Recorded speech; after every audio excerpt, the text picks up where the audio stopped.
എല്ലാവർക്കും നമസ്കാരം. അനുഭവങ്ങൾ കേൾക്കാമല്ലോ എല്ലാവർക്കും. അപ്പോൾ എന്തൊക്കെയാണ് കാര്യങ്ങളെന്ന് വെച്ച് കഴിഞ്ഞാൽ വാട്സപ്പ് ഗ്രൂപ്പിൻ്റെ കാര്യം എല്ലാവർക്കും അറിയാമല്ലോ അല്ലേ, എങ്ങനെയൊക്കെയാണ് കാര്യങ്ങൾ. അപ്പം ഇപ്പം പറയാൻ പോകുന്നതൊക്കെ ഗ്രൂപ്പ് മെമ്പേഴ്സിൻ്റെയാണ്. അത്യാവശ്യമുള്ളവർ മെമ്പർഷിപ്പ് എടുത്ത് വരെ എന്നിട്ട് അനുഭവം അയക്കുക കേട്ടോ. ഹരേ കൃഷ്ണ ശ്രീകാന്ത് സാർ. പക്ഷേ എനിക്ക് ഏട്ടാന്ന് വിളിക്കാനാണ് തോന്നുന്നത്. ഓക്കെ, ഏട്ടനും കുടുംബത്തിനും സുഖം തന്നെയല്ലേ? ഞാൻ ത്രിമധുരം ഗ്രൂപ്പിലെ അംഗമാണ്. പേര് നീപ. എനിക്ക് 1-2 അനുഭവം പറയാനുണ്ട് കേട്ടോ. കുറേ ആയി ഞാൻ പറയണമെന്ന് കരുതുന്നു. എല്ലാവരുടെയും അനുഭവം കേൾക്കാറുണ്ട്. എൻ്റെ മോൾക്ക് കഴിഞ്ഞ ഏപ്രിൽ 2025 ഓഗസ്റ്റ് 15 രാവിലെ പെട്ടെന്നൊരു വയറുവേദന വന്നു. ഞാനൊരു ഹോമിയോ ക്ലിനിക്ക് പോകുന്നുണ്ട് കേട്ടോ. അതിന് പോകാനുള്ള തിരക്കായിരുന്നു. വയറുവേദന എന്ന് പറഞ്ഞപ്പോൾ ഗ്യാസ് ആയിരിക്കുന്നു കരുതി. ഞാൻ കുളിച്ചുകൊണ്ട് നിൽക്കുമ്പോഴാണ് മോള് വന്ന് പറയുന്നത്. അവൾ എണീറ്റ് വരുന്നതേ ഉള്ളൂ. പെട്ടെന്ന് ഞാൻ പറഞ്ഞു, എന്നോട് ഇറങ്ങി വാ. അപ്പോഴേക്ക് അവൾക്ക് നിൽക്കാൻ കൂടി വയ്യട്ടോ. ആകെ വിയർത്ത് കുളിച്ച് നിൽക്കുന്നു. ബാത്റൂമിൽ പോയി വന്നപ്പോഴേക്കും വേദന കൂടി, നിൽക്കാൻ വയ്യ. എന്നെ പെട്ടെന്ന് അടുത്തുള്ള ഹോസ്പിറ്റലിൽ കൊണ്ടുപോയി. അവിടെ ചെന്നപ്പോൾ ഡോക്ടർ നോക്കി വേദനയ്ക്കൊരു ഇഞ്ചക്ഷൻ കൊടുത്തു. പിന്നെ അവർ എന്താണ് എന്നറിയാൻ സ്കാൻ ചെയ്തു. പിന്നെ എന്നെ വിളിച്ചു പറഞ്ഞു, ഒരു ഓവറിയിൽ ഒരു മുഴ കാണിക്കുന്നുണ്ട്. അത് മുഴയാണോ എന്ന് ക്ലിയർ അല്ല, ഒരു CT സ്കാൻ ചെയ്യണമെന്ന്. എൻ്റെ കയ്യിൽ 60 രൂപ ഉണ്ട്. പിന്നെ ഏട്ടനെ വിളിച്ചു വരുത്തി. അവർ വർക്കിന് പോയതായിരുന്നു. വേറെ ഹോസ്പിറ്റലിൽ കൊണ്ടുപോയി. അവിടെ നിന്ന് സ്കാൻ ചെയ്തു. എന്നിട്ട് 1 മണി കഴിഞ്ഞപ്പോൾ ഡോക്ടർ സ്കാൻ ചെയ്യുന്ന റൂമിലെ സിസ്റ്റർ വന്ന് പറഞ്ഞു, സ്കാനിങ്ങിൽ എന്താണെന്ന് ക്ലിയർ അല്ല, മെഡിസിൻ കുത്തിവെച്ചിട്ട് സ്കാൻ ചെയ്യണമെന്ന്. അത് ചെയ്തു. അതിൻ്റെ റിസൾട്ട് കിട്ടിയത് രാത്രി 11 മണിയൊക്കെ ആയി കാണും. അതിൽ ഓവറിയിൽ സിസ്റ്റ് പൊട്ടിയിട്ട് ചെറിയ ബ്ലീഡിങ് കാണിക്കുന്നു. അത് എത്ര ഉണ്ട് എന്നറിയില്ല. MRI എടുക്കണമെന്ന്. ആ സമയത്തൊക്കെ ഞാൻ എല്ലാ ദൈവങ്ങളെയും വിളിച്ചു പ്രാർത്ഥിക്കുകയായിരുന്നു. ആ ടൈമൊക്കെ ഞാൻ ത്രിമധുര അനുഭവങ്ങളെ ഫേസ്ബുക്കിൽ കാണാറുണ്ട്. ഗ്രൂപ്പിൽ അംഗം അല്ലായിരുന്നു. എൻ്റെ ഫ്രണ്ടിന് ഇതുപോലെ ഒരു വയ്യായിക വന്നപ്പോൾ ഞങ്ങളുടെ പാട്ട് മാഷ് ഗുരുവായൂരപ്പന് തീർത്ഥം കൊണ്ട് തുലാഭാരം കഴിപ്പിക്കാൻ നേരാൻ എന്നോട് പറഞ്ഞത് ഓർമ്മ വന്നു. ഞാൻ ഹോസ്പിറ്റലിലിരുന്ന് കണ്ണനെ വിളിച്ചു പ്രാർത്ഥിച്ചു.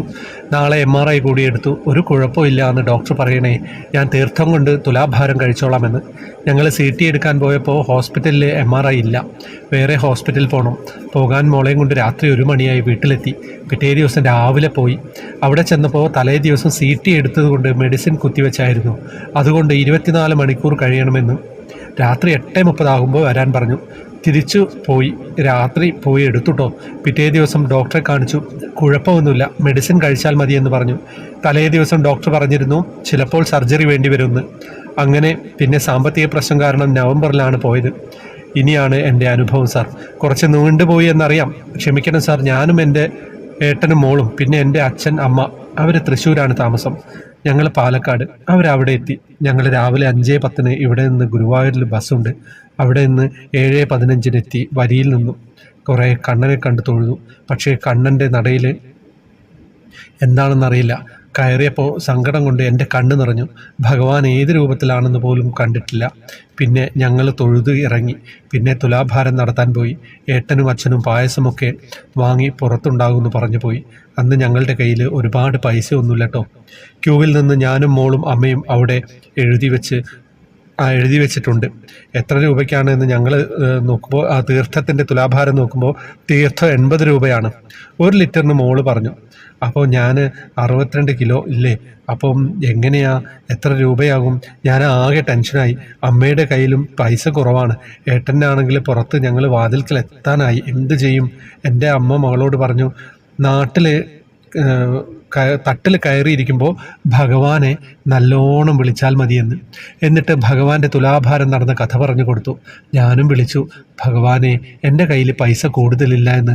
ഞങ്ങൾ ഇങ്ങനെ നിൽക്കുമ്പോൾ അതിൻ്റെ ഉള്ളിൽ ഒരു കാവ്യമുണ്ടെടുത്ത് അവിടുത്തെ ജീവനക്കാരുടെ വേഷമാണ്. പെട്ടെന്ന് ഒരാൾ പുറത്തേക്ക് വന്നു. എന്നിട്ട് എന്താ ഇവിടെ ഇത്ര ആളുകൾ ക്യൂ നിൽക്കുന്നത്?